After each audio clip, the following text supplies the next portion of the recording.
Thank you, Robbie. Getting internally ready to sell. This is it can be one of the most challenging things we do. So let me just ask a couple questions of you. What are you afraid of? Anybody? What are you afraid of when you think of selling something to somebody? Rejection. Rejection, right? Here, I'm going to throw you a little treat there, a little cookie. Anybody else? You're an idiot. Yes. You're an idiot. You're not an idiot. I'm going to throw it if you don't mind. Person's going to hate you. Person's going, can I toss this over there? Oh, sure. They don't. But yeah, you think they're not going to like you? Yeah? Just fear of failure. Fear of failure. I'm failing to... Just whatever. You're not going to succeed in your goal. Okay. Fear of being a pest. Oh, no. I'm going to overhand it. Okay. Any other things you're afraid of? They're going to say yes. What's that? You're going to say yes? That could be oh, yeah. Then what do you do, huh? What do you do with the yes? What was the thing you started to say, Dave? Oh. Hey, that's fair. That's fair. Okay, well, let's go on. See if any of these pictures exemplify how you might feel. Oh, my gosh. Oh, my gosh. Oh, my gosh. Yes, especially demons. The demons in the back. Oh, my gosh. They're going to fall on all of us. Oh, my God. Do any of these feelings come up for any of you? Or perhaps you'd like to go away and hide. You don't want to do this. You don't want to ask someone to join your club. You don't want to ask someone to visit your club. You'd rather just go and enjoy what you have there. You don't want to ask anybody of anything. Or perhaps this is you. Whoa! Sold. You asked somebody. You went outside that comfort zone and you asked somebody to join your club. Oh, and then they joined. Okay. Whoops. You want to blank that out and do that later. Okay. People buy from people they like and they trust, right? Do you agree? How many of you agree with that? Do you ever buy from someone you don't like? That trustworthy, maybe that. If I had to have it. If you had to have it, right? If it is a necessity. The sales process is all about creating those relationships. You don't get to have that good relationship with someone until you've developed some kind of trust with them. Either trust that you can connect with them, that you like each other, you like something about each other, you like something. As a matter of fact, and I brought along this little book, and the Dale Carnegie, How to Win Friends and Influence People. This is a little book I got when I took a class. The book, well actually there's two books in here. How to Win Friends and Influence People and How to Stop Worrying and Start Living. And inside this book was written, I believe, in 1936. 1936. Timeless wisdom on how to create the relationships that we have in order to make a better life, to sell, represent, anything. And I have a quote here that I need to read it so that I get it right, because I want you to write it down in one of those boxes, and you'll see the box. Dale Carnegie said this: in order to create the relationships, if you want people to like you, if you want to develop real friendships, if you want to help others at the same time as helping yourself, you don't have to write down this part yet. Keep this principle in mind. Here's the principle. Is everybody ready? Keep this principle. Become genuinely interested in other people. I'm going to say it again. Become genuinely interested in other people. In what they're about, what their situation is, where they're at in life, whatever. How do you become genuinely interested in other people? Anyone? Getting to know them.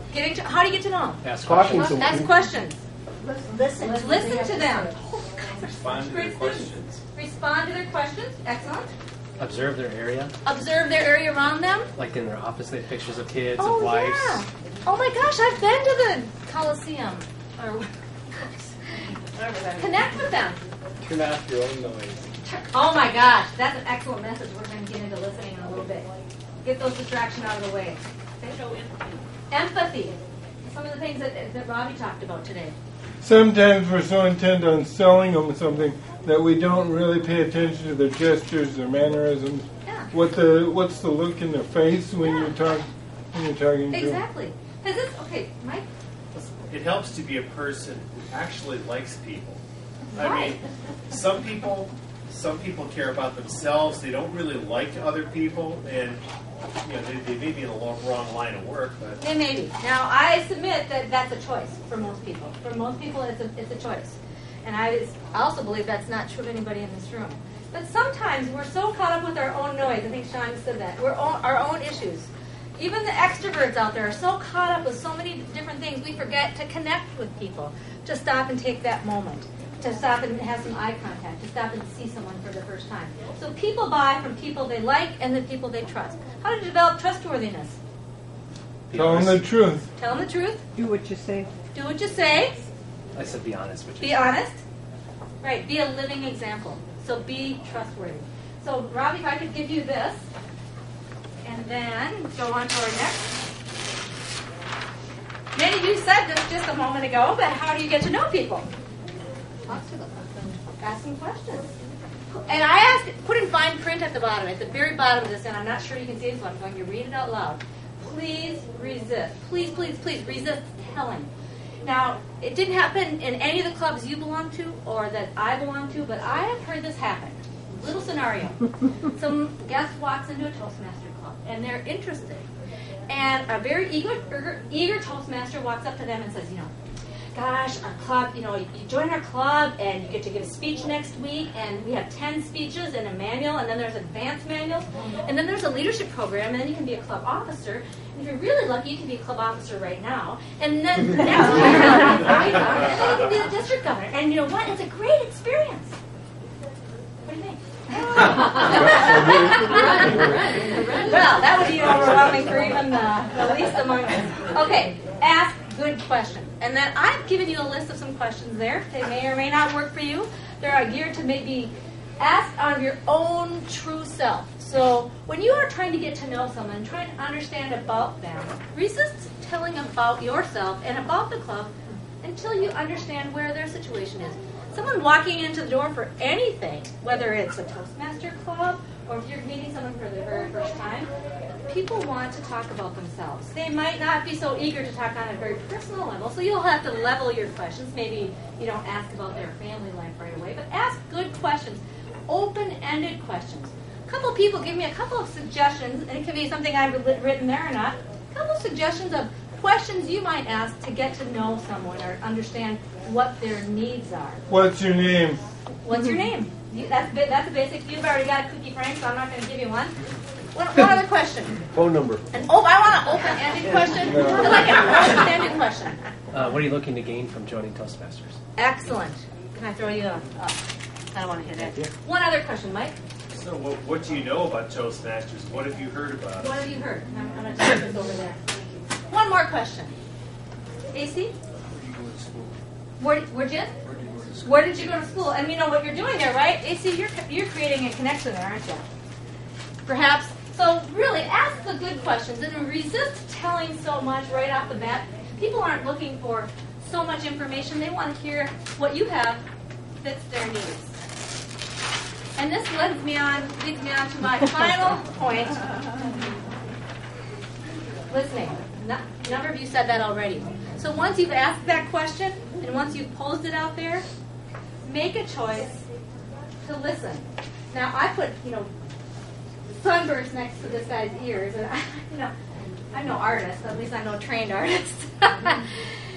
But we are given 2 ears and 1 mouth. Why? To listen twice as much as we speak. It is a skill. Listening is a skill, especially for us talkers out there. Really. So when you ask a question, stay for the answer. I'm going to go back to what I think Sean said it again.